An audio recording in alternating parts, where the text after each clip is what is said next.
Bonjour à tous. Aujourd'hui, je vais vous lire un poème qui s'intitule Interlude. Interlude, pour moi, était une véritable fascination et une exploration au travers d'exoplanètes aussi complexes qu'exotiques. Et donc déjà, je voulais vous avertir que ça n'a rien d'idyllique. Au contraire, il s'agit de visions assez apocalyptiques, d'espèces extraterrestres qui sont complètement déshumanisées et qui peinent à retrouver une once d'humanité au travers de technologies qui ont dominé massivement des univers entiers et même des dimensions, si je peux parler comme ça. Donc il n'y a rien d'idyllique, au contraire. Il s'agit véritablement, au travers de ces poèmes, de renouer avec la nature, avec ce qui nous entoure et d'être en simplicité et en contact authentique avec notre mère nature, la terre-mère. Ce voyage aux confins de l'univers est véritablement une exploration vouée déjà à nous familiariser avec notre environnement actuel et à nous dire que nous ne devons pas contribuer à la destruction de la planète Terre pour essayer de trouver une exoplanète potentiellement habitable. Je pense particulièrement aux recherches qui ont été effectuées pendant de nombreuses années par rapport au système voisin de notre système solaire, qui est Proxima du Centaure, et qui est constitué, il me semble, de 4 ou 5 planètes, dont une est potentiellement habitable avec des mêmes conditions climatiques que notre planète, mais avec des paramétrages différents. Ce système me fascine énormément puisqu'il est constitué de 2 étoiles.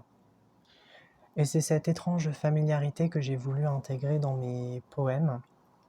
Donc plus précisément, Interlude est le nom d'une exoplanète constituée de 1000 anneaux, très grands, très massives, et qui est colonisée par des races extraterrestres qui vivent dans ces anneaux parce que la planète a des conditions climatiques très intenses et ne peut accueillir malheureusement la vie. Tout a été détruit, saccagé, que ce soit les espèces extraterrestres, j'entends bien espèces, par la faune, la flore, et il ne reste que 10% environ de la population qui siège dans ces anneaux-là en recherche d'une planète potentiellement habitable dans leur périphérie. Je commence.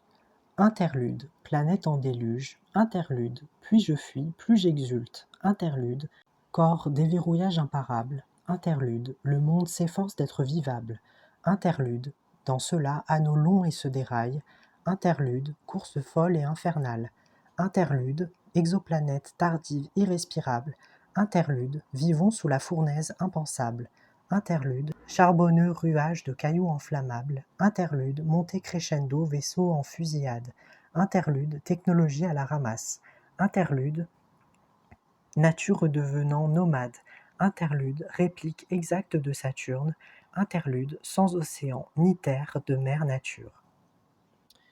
Voilà, je suis très content de vous partager ce poème aujourd'hui parce qu'il m'est venu très spontanément. Alors le sujet m'est venu il y a une semaine, mais c'est vraiment aujourd'hui que je l'ai finalisé. C'est un très court poème et malgré l'effet que les vers soient courts, j'aime beaucoup la rythmique de cette poésie-là, qui est à la fois si simple, mais nous rappelle un geste très très concret et très simple que nous devons respecter notre planète Terre. C'est le point final que j'ai voulu faire part dans cette vidéo-là. Bonsoir à tous.